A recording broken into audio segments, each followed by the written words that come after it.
We have already discussed Vataja Pratisaya signs and symptoms. Now, already Nasa Avroda, according to modern pathophysiology, we have discussed. So, Nasa Avroda can be because of some inflammation is there. Inflammation can be because of allergy, non-allergy, rhinosinusitis. So, different inflammation is causing the inflammatory mediator to release, and those inflammatory mediators are causing the inflammation. So that leads to that is venous engorgement, increased nasal secretion, and tissue swelling. So actually, some swelling is occurring there in the tissue, nasal tissue, and that is causing the difficulty in air entry. Or there can be some physical obstruction like nasal polyp or deviated nasal septum. Or there can be some modulation of the sensory perception. So modulation of the sensory perception is because of the irritation at the sensory afferents. So here some inflammation is occurring, and this is generating the signals, and though there is no swelling, the patient feels that there is swelling. So that is because of sensory modulation. So next symptom is what we will see is Tanusrava, or Vacharya have told about Acha Kafasrava Sheetasrava. This is also Vataja Pratishaya symptom according to Charaka Sushartha Vagbata. Now, what is this Tanusrava? How secretion becomes more watery? See, mucus is made up of 95% water only. So other 5% is all other contents. So what makes the mucus thick? Or if that material is not there, how that then the mucus becomes thin? So that is nothing but mucins. So mucins are secreted by the goblet cells. You can see the goblet cells here. So goblet cells secrete the mucin. So what is mucin? It is made up of carbohydrate and proteins. So they make the mucus thick. So what we are discussing, Vataja Pratishaya, it is a Apatarpana Janya Roga.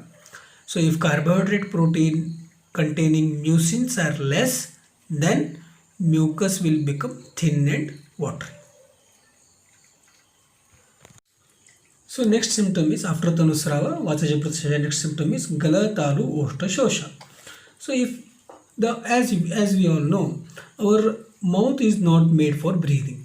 Nose moistens the air, it humidifies the air, but mouth cannot do this. So when the person, there is congestion in the nose, there is some either by swelling or by sensory modulation, there is congestion in the nose, then the person will be breathing through mouth. So it may cause Gala, Talu, Oshta, Shosha, dryness of all these structures. Next is Vataja Pratisaya symptom is Kshavatu, that is sneezing. Now how sneezing is there? How sneezing occurs? Sneezing is provoked by foreign bodies in the anterior parts of the nose, which stimulates the H1 receptors of the trigeminal C fibers. So trigeminal nerve C fibers are what? They are slow conducting fibers. So when these are stimulated, it causes sneezing. So where these fibers are situated, how it is stimulated, what else may happen? So with the help of the next figure, we will try to see. See what happens. This is what you can see is mucosal mast cell. See mucosal mast cell, here all mucous membrane is there, all other cells are situated here. So when these mucosal mast cells are stimulated, so any irritant is there, they are stimulated, they will release the histamine. So when histamine is released, what will happen? Trigeminal nerve, sensory nerve, the C fibers, that will be stimulated, and then that will cause the stimulation of the seizing center, and it will cause sneezing. Now actually this not only this happens, but the same fibers, they also stimulate the secretion center. They in turn stimulate the mucosal glands, and there will be hypersecretion. So sneezing, whenever this mucosal layer is there, this mucosal layer, some irritant came, irritated mucosal mast cell, secreted histamine, slow nerve fiber, slow conducting C fibers, they are stimulated. They not only cause the sneezing center to stimulate, and then the sneezing is there, not only this, but they will be stimulating the secretion center also. So mucosal glands will also be stimulated, and there will be hypersecretion. Not only this, See, the same histamine, what it can cause, it can also act on the vessels. So there will be exudation and edema, and it can cause the congestion.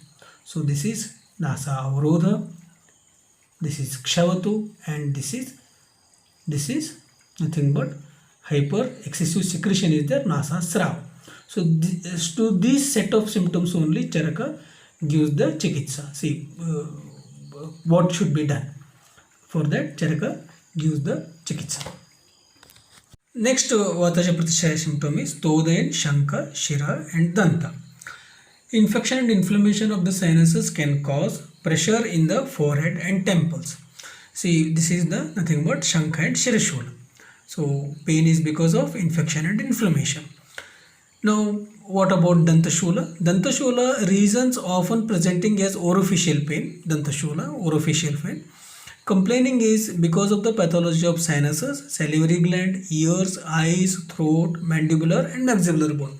So all these pathologies may exhibit as orificial pain, right? Sinuses also may cause Dantashula, right? So there is some inflammation is there that can cause all these types of pain. Now another symptom is there according to Vagbhata, feeling of creamy are moving around the eyeballs, feeling as if creamy are moving around the eyeballs. So how a person can feel this? This is nothing but some paresthesia symptom. Whenever a nerve root is inflamed, whenever a nerve root is not necessarily nerve root, any nerve is irritated or inflamed, then what will happen? It will generate signals. So new signals are going to the brain. So patient feels that some tingling sensation is there, some cold thing is there. So patient may feel something very new. So that is nothing but paresthesia. So here Vagbhata is telling that feeling of creamy are moving around the eyebrows. That is because of the whatever the cold flu infection is there, that is causing the inflammation, and that is irritating the nerves. So which is the cause of paresthesia. Now next symptom is Swarasada. So what is this Swarasada? Hoarseness of voice. See, according to modern pathology, hoarseness of voice can be because of allergens. They themselves can irritate and inflame the vocal cords. So when their vocal cords irritated and inflamed, they become stiff. So Swarasada will be there. Whenever the vocal cords become stiff, yes, they may cause hoarseness of voice. Even when the person is congested, the stuffed nose is there, then this can make the person difficulty in breathing. So person will start breathing through the mouth. So this will cause the dry air to go through the vocal cords, which can cause the vocal cords to stiffen and inflame, and it can cause hoarseness of voice. So the same thing, this is also is there in the side effect of antihistamine. So antihistamines dry up the mucus in the body, which then helps relieve congestion. It also dries up the layer of the mucus that protects the vocal cords. If vocal cords are dry, they can stiffen or inflame, which can make the voice raspy.